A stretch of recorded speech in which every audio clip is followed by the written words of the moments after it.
Hello there, everyone. Welcome to my humble abode.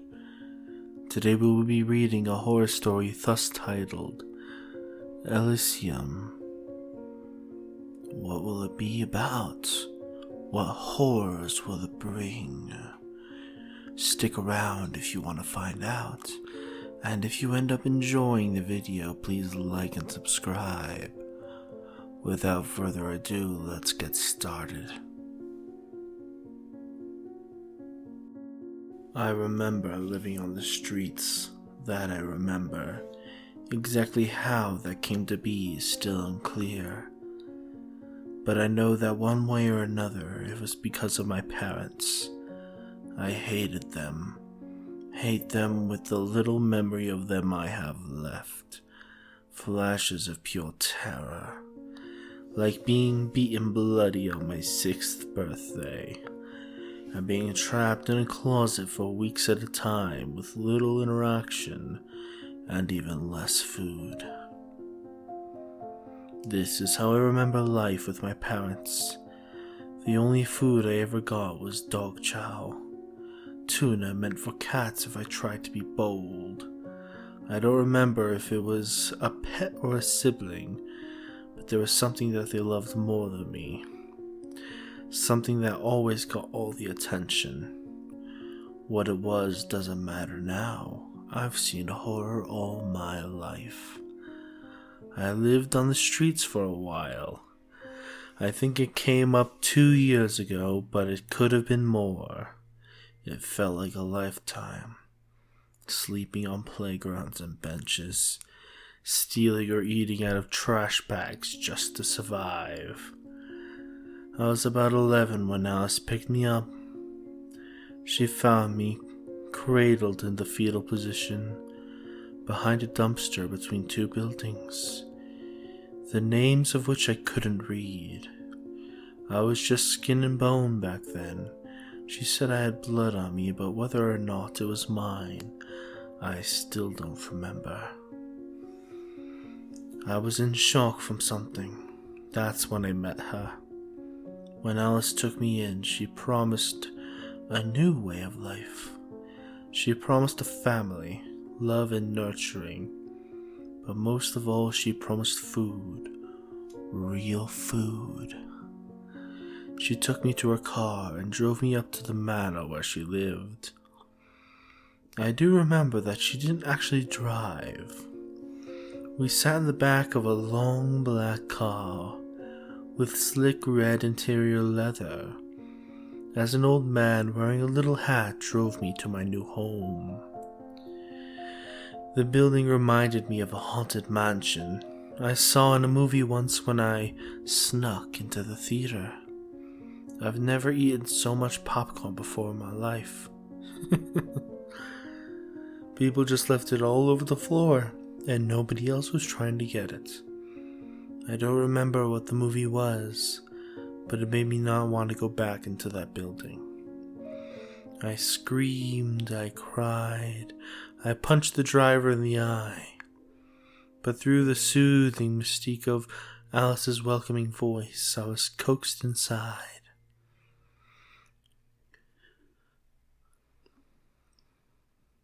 Whilst under the spell of her sweet voice and intoxicating aroma of love and flowers, Alice took me by the hand and walked me into the tall building that towered before us. Once inside, she introduced me to the 4 others she was living with. 5, I guess. There was Wilbur, a lanky teen with sandy blonde hair, his girlfriend Mary, who was about 10 years his senior, with her beautiful brown eyes and vibrant rose lips, Jeremiah, who was about my age at the time, but seemed to be so much older. And Junk. Junk was only a little younger than Alice, who must have been in her 20s at the time. Junk was skittish, but they were all very kind to me, and they all wore suits. The girls had skirts coming off their suits, with solid black leggings. Everybody had soft black suits with white gray undershirts and ties that varied from shades of purple and blue. They welcomed me in a spectacular ceremony and explained that I'd just entered a magical place, which they called Elysium. The fifth body was of a man climbing 30 years or more, named Jack. He didn't appear until after the welcoming ceremony. Everybody mostly referred to Jack as Sir or Father. His suit was the smoothest shade of black, and he wore shiny gold cufflinks. His undershirt was dark purple and his tie was red. His hair was black and well gelled. The streaks of white and silver at the side of his head did not appear as an ancient feature, but as magnificent and distinguished.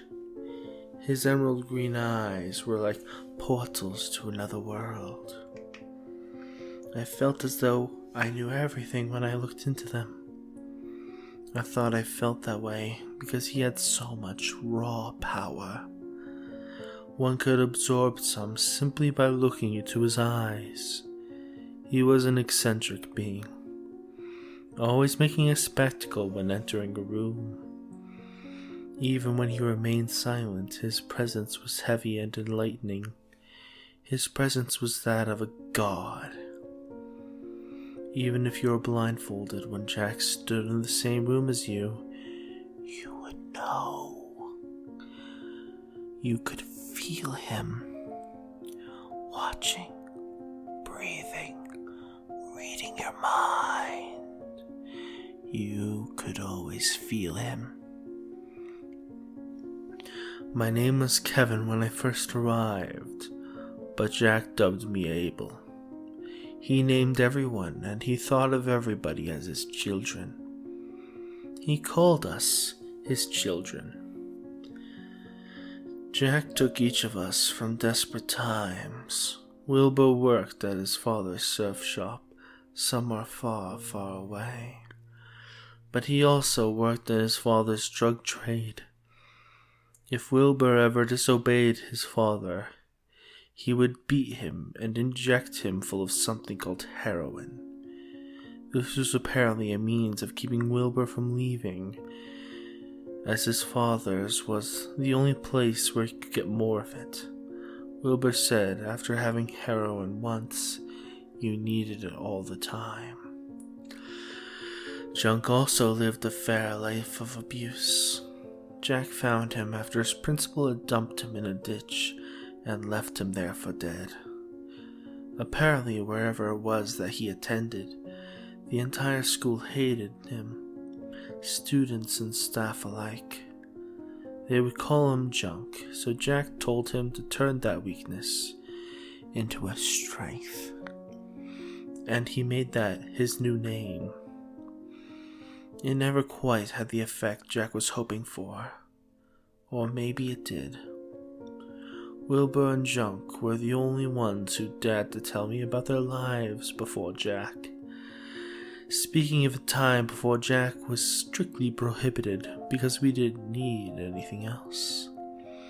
Jack had been the only one to ever care about us. Nobody else would, and this is something he would remind us often. He told me once that he was to make sure we were never ungrateful. The whole house was my family, but Wilbur and Junk were my friends, my best friends, my brothers. Though Jeremiah and I did have our share of heart-to-hearts, and I'm pretty sure he wanted my head on a spike. I knew he'd have my back. He was my brother after all, and he would protect me. But maybe it was because he wanted him to be the only one allowed to hurt me. He and Jack. Jack and the others taught me that Elysium was a holy place, untouchable by those unworthy. They said that those with truly dark hearts saw nothing when they looked up at the building. or the property on which it stood. That to them it simply was not here. I'd heard vague descriptions of heaven in the past, which Jack said was close to Elysium, but not quite. Elysium was a place where lost souls could go, with their hearts still beating. A paradise for the broken, if you will. And once you die, your soul remains there. It simply traveled to a parallel plane of existence, invisible not only to wicked hearts, but anything that drew breath. However, Jack wasn't like us. He said he stood in both planes, that when we died and shifted to the next, he would greet us as the same spirit he's always been, but in a completely different form. He told us that our own appearances would be changed forever, details depending on the wavelengths of one's soul. We would take on our true forms. Jack's ability to see and exist in both planes explained why he would sometimes speak as if in a conversation with someone, despite us seeing nothing. Even when Jack thought none of us were around, this was him talking to those on the other side, in forms incomprehensible to those on the outer plane. Within my first week of living in Elysium, Jack professed to me that if he were capable of having favorites, I would be it. He said that he saw a lot of potential in me. Jer overheard this and never truly got over it. Jack had to be stern with me sometimes, beating me with his cane or taking me to the dark chamber. But compared to everyone else, I was always the golden child. I almost never stepped out of line. So I didn't really have the same experience at Elysium as everyone else. Apparently, whenever Jack thought someone broke a very serious rule or too many rules, he would come for you when you were alone and perform some mysterious act of horror upon you. Jack slept with everyone in Elysium as a way to bring our souls closer together. It was a horrifying thing to experience, every second of it terrible. But even so, they said this was not the mysterious punishment, nor was it the visits to the dark chamber. But as far as I was concerned, those were the two worst experiences to have in the house. It bewildered me to think that there was something even worse than the tortures that met you in the dark chamber. And to this day, I still don't have any details, or even a vague idea of the mysterious act.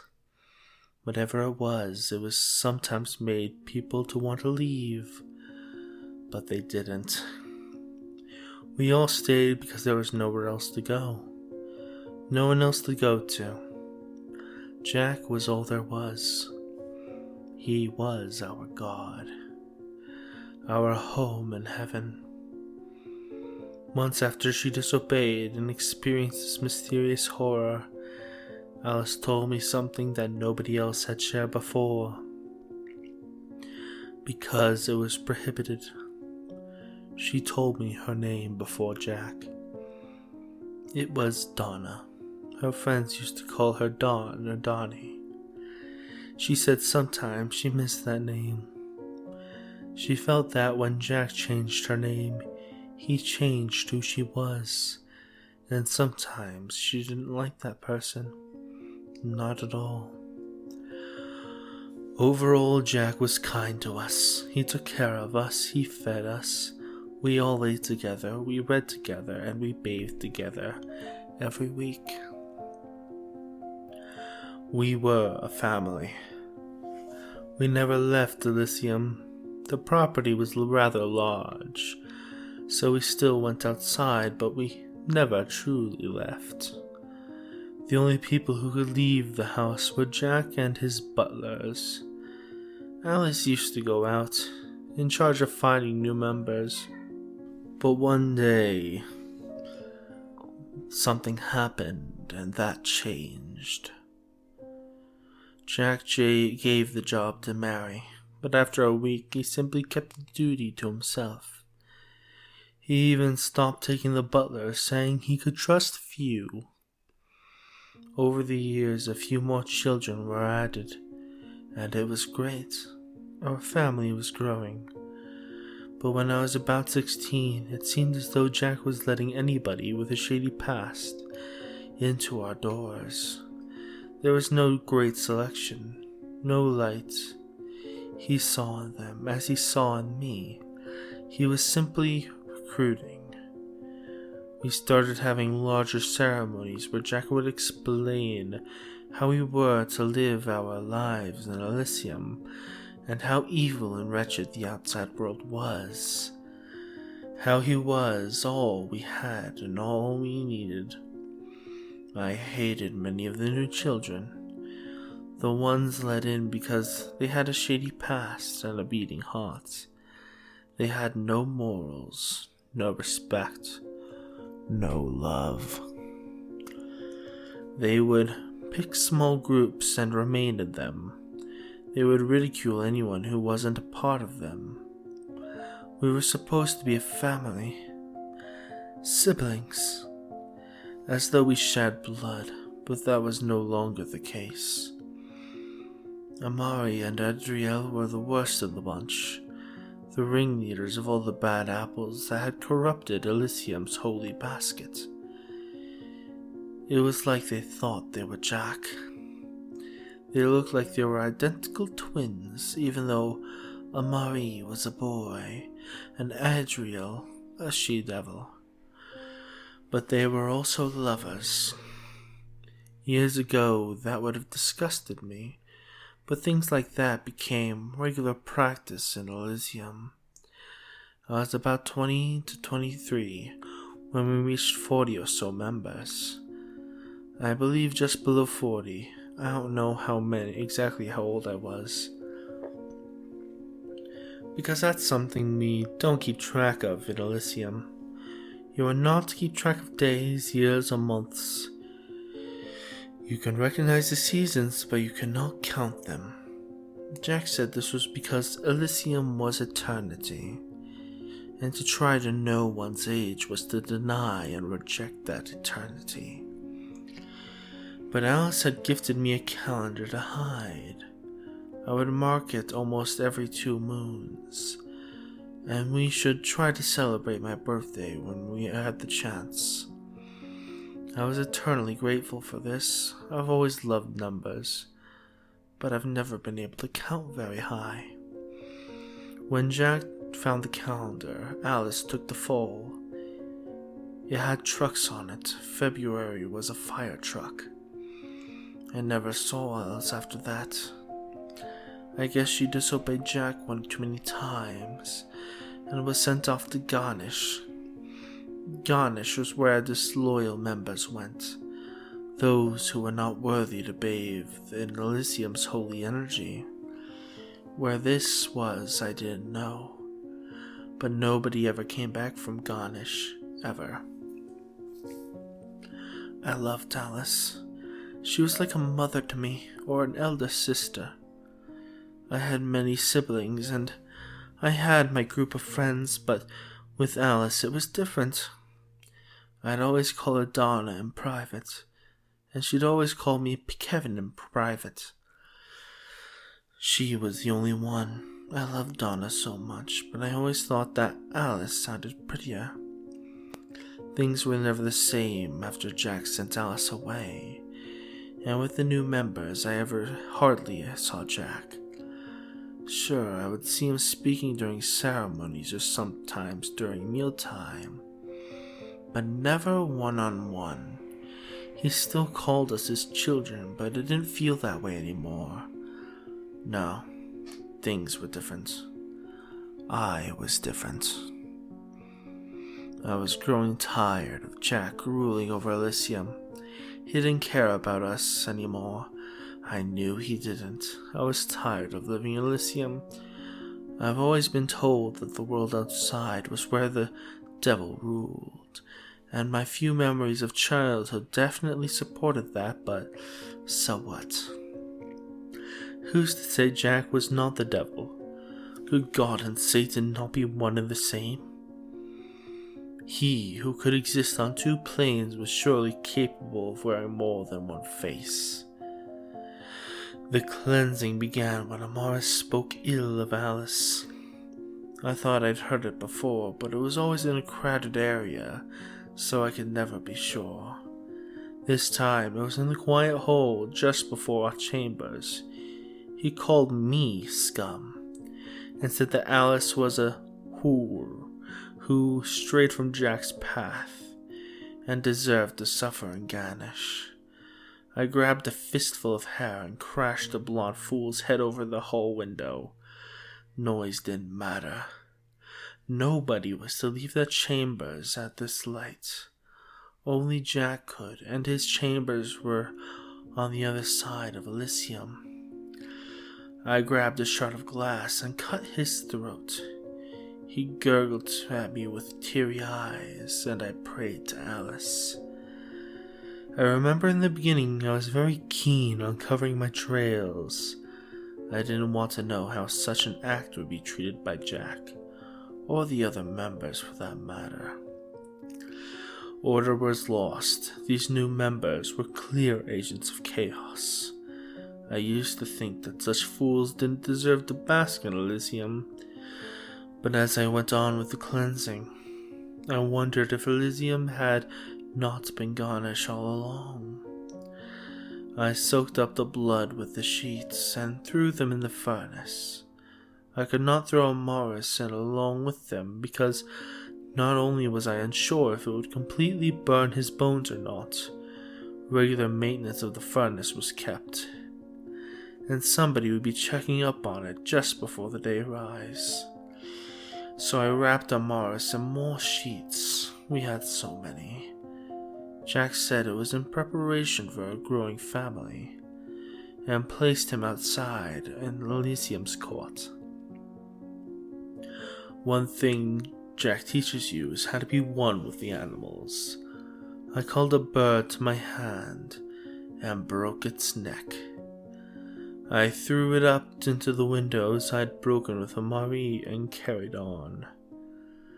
I got a shovel from the green room and dragged Amari to the woods. I dug for many breaths, of which I lost count, and buried the bastard under the dirt. I'd cut my hand on the piece of glass I used on Amaris. It bled and screamed agony as I dug and I buried. But Jack had taught me that pain was only in the mind. I was on a mission, I had to carry it out. While walking through the woods, I spotted a stick protruding from the earth. I found the stick curious because it was bright orange. How strange, I thought, so I dug the area around the orange stick, unsure of what I would find. What I did find was a woman, decaying with worms and maggots wriggling around in the remains of her flesh. I gifted Alice a green tie once. I found it while wandering in the field. I liked the color green, and I thought she deserved some individuality. This upset Jack, of course, but at the same time, he was still partial to me and let it slide. This woman had on that tie, as I'm sure you've guessed. The woman I found was Alice. I did some more walking and found a rather large area littered with orange sticks. I had found garnish. I had to ditch my bloodied suit, walking back to Elysium in nothing but my shoes and my briefs. Of course I had extra suits, but only so many.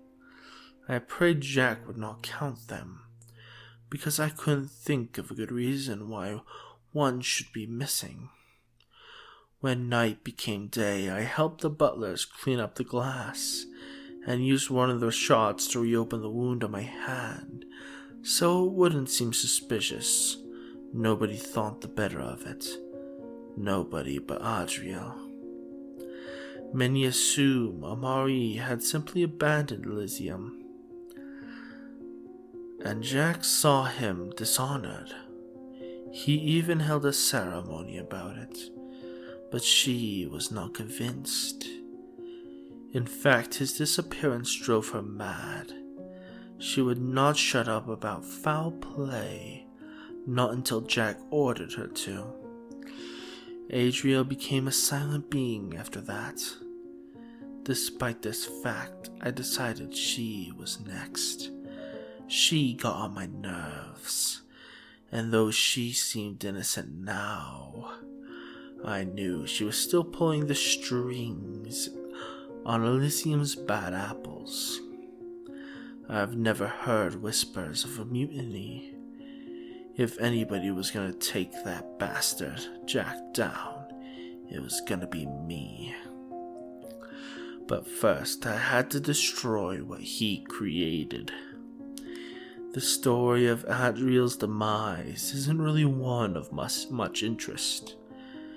She was in the green room and I beat her to death with a hammer. Simple as that. I didn't even say anything. Didn't feel anything either. Not even rage. It was just a minor chord.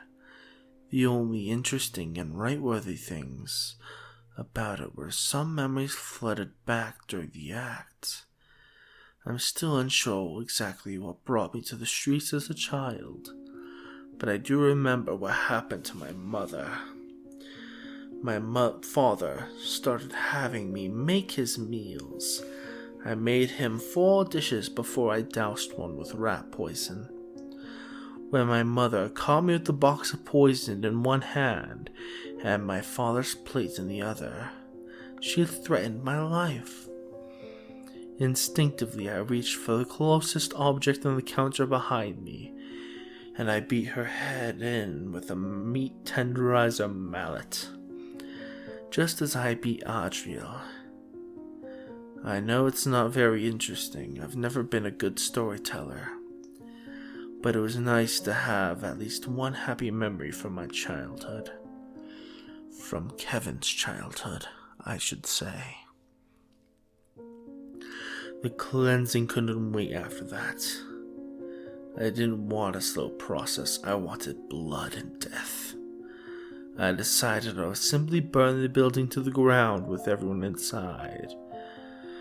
But before I could do so, I still had a few chores.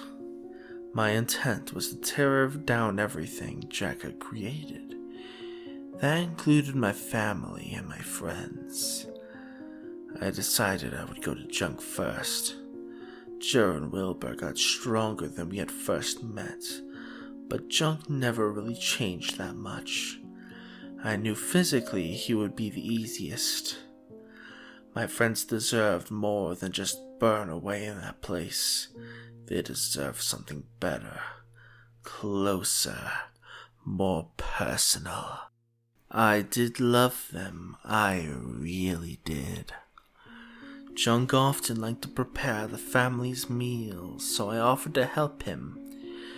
It did occur to me that I could poison the children of Elysium as I tried with my father, but that would taint my final moments with Junk. He was always a dear friend to me, and I loved him like a brother, a real brother. He snuck out with me that night so we could watch the stars, a favorite pastime that we hadn't done in quite a while. I guess things just got too busy for the both of us with all the new members. We sat together on the grass, just staring at the night sky. I asked him if he knew how much he meant to me. He didn't know the extent, so I told him. We cried. He stood up to give me a proper hug. I held him tight, as if the breeze would blow him away. I retrieved the discreet kitchen knife I swiped earlier that day and drove it into his back. His last word was a whisper. He asked me, "Why?" I looked at him for a second and put my hand over his shoulder, unable to answer. I wanted the embrace to last, but I knew it couldn't. I drove the blade in further, and it gave a twist. He fell to my feet, and I opened his neck just to be sure. He didn't need to suffer any more than he already had. I buried him next to Alice. I had stolen a can of green paint from the storage room, and gave them 2 green sticks crossing into X's. I planned to kill Wilbur next. But at this point, Mary was pretty old, so I went with her instead. Jeremiah and Wilbur were the strongest, so they were the last. I waited for Wilbur to leave their chamber to run an errand for Jack. I slipped into the room, expecting her to be in bed. But instead she was bathing. They had their own bathroom. I didn't have my own bathroom. I had to share a chamber with 6 others, and these 2 were with their own private chamber and their own private bathroom. What a world. She heard me walking and I called out. She thought I was Wilbur.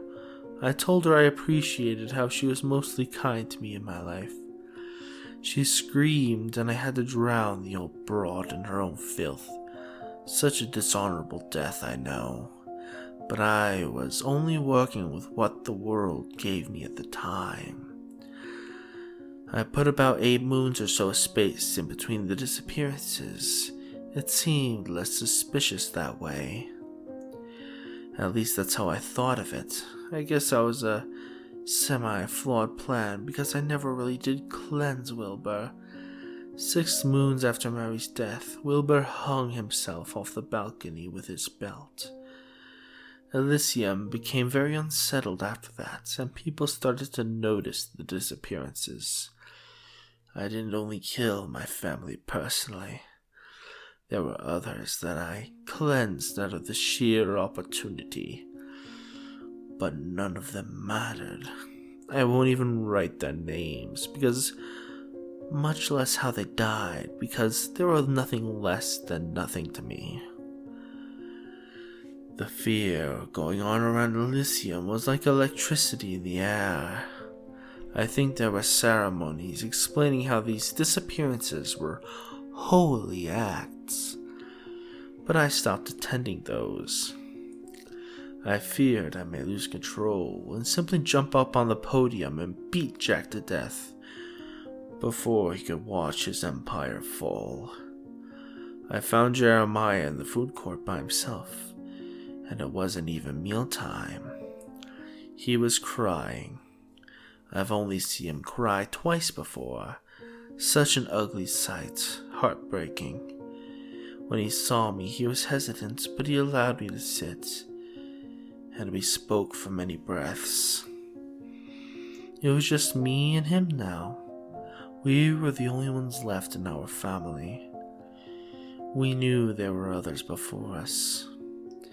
Mary spoke of the many who were off to garnish even before she arrived, but the 6 of us were a real family. I decided it would be easiest to cleanse Jeremiah the way I had junk. I could feel the blade in my pocket, but I only needed the conversation to last a little longer. This was the last of my family. I needed it to last, but he got up for a hug and I felt a pain strike my heart. At least he could die like his brother. He pulled me in for an embrace and we stood there for a good moment. When I reached for the blade, he caught my movement. He questioned me, so I needed to be quick. I swung for his spine, but he grabbed my arm and headbutted me, instinctively breaking my nose. He began a frantic apology, but his eyes would not leave the blade. He put it together, clever punk. I tried to explain what I was doing needed to be done. I needed to cleanse the world and all of us of Jack's plight, but he thought me insane. It's funny. I think in the false book, Abel is the brother who is murdered, not the brother that murders. I fought Jeremiah to the best of my abilities, but despite our shared age, it was superior. I lay propped against the meal bench, his food on my chest, and the blade held above his head. I was sure this was my end, but a cruelly comedic turn of events. Jack entered the meal hall. He shouted for Jer to stop. Jer just told Jack that he didn't understand and I needed to die. He swung the blade down towards me, and just as I expected my fate, a loud boom shocked me to my core. It stopped my heart and my breath. I had never heard such a piercing sound. Jared dropped the blade and fell to the floor. There was a hole in his back. Jack stood pointing with his strange metal object. Could that small thing have been what caused such a monstrous sound and brought my brother to such a quick demise? It seemed absurd, but there was no other explanation. Jack really was a being separate from humans. No mortal could wield such power. He needed to be taken down. But what other abilities could he hold? It occurred to me that I really didn't know anything about Jack at all, but it didn't matter. Though it sickened my heart, I told Jack Jer had made an attempt on my life, and in doing so, he admitted to me that he was the cause of the recent disappearances, that he was trying to cleanse the corrupted Elysium and tear down all that Jack had built. There was no reason not to believe me. Now my time was out. I needed to rid the world of Elysium once and for all. Unfortunately, I still had to wait 3 moons. I still wanted Jack to be the last alive, so I had to wait for him to go into town for supplies. Some of the newcomers believed he didn't leave at all, that he just made the supplies appear with his great magic. But I knew better. The fox only left at night when everybody was bound for their chambers by his command. The second he left, I got to work. I sealed all the exits and stuck sticks I sharpened into the ground below any glass windows, so anyone who tried to escape by breaking them would be impaled. Barbaric, I know. I lined the halls with gasoline from the storage room and flammables and waited on the front steps for Jack. When I saw his hearse at the end of the road driving back towards Elysium, I tossed my match and watched my home of many years go up in a beautiful cleansing flame. Everybody died, everybody burned, and everybody died. They were all cleansed by my hand. May Garnish revel in my victory. I attempted to take Jack by surprise. As he stood staring at my flames helplessly, I lunged and caught my blade straight in his shoulder. He fought and he was strong, but he was old. I was going to give him a slow death, but he reached into his suit, and again I heard the impossibly loud noise that claimed Gare. There was a hole in my left eye. I stood staring in bewilderment at it and fell to my knee. His magic had pierced me. He was confused. The old man demanded an explanation. I grabbed a large rock and struck him across the face. The noise. There was a hole in my right arm. I threw the rock at his knee and crawled quickly over to him. I grabbed the rock with my left hand and crawled the distance. I bashed his withered old skull until I was hitting nothing but dirt. I had finally cleansed all his sin. I had won. Almost. There was still one more thing to do, but first I had to mend my wounds. I planned for his magic. I hid medkits in the area if I need them, and I did. Very badly. I stopped the bleeding and bandaged my wounds. I took the hearse and drove away from Elysium, away from Ganesh. When I was young, Jack taught me how to drive the hearse, never going too far from Elysium. If not for those lessons, I would have succumbed to my own injuries and died on the way back to town. In preparation for this fiasco, I stole money from Jack's chamber and put it in some of those medkits. When I got into town, I purchased the chamber in a small building called Motel, with pen and papers from the man who ran Motel, and got to work. I haven't written in some time, so I hope it's still legible. This tale had to be told. The tale of Elysium, of Jack, and his personally designed Antichrist. Whoever finds this, share this with the rest of your world. Let them know what went on in your backyard. I guess this is too long to be a suicide note, so think of it as a chronicling to a blistering fall. My final act will be cleansing the world of my own life. I would like to continue living, might be okay with that, and maybe the world would accept Kevin on its own. But Kevin died with Alice. He's in the dirt laying beside the beautiful Donna and his family marked by green in the great Ganesh. Abel was a creation of Jack, and so he must fall. May a better Elysium find you. Sincerely, Abel.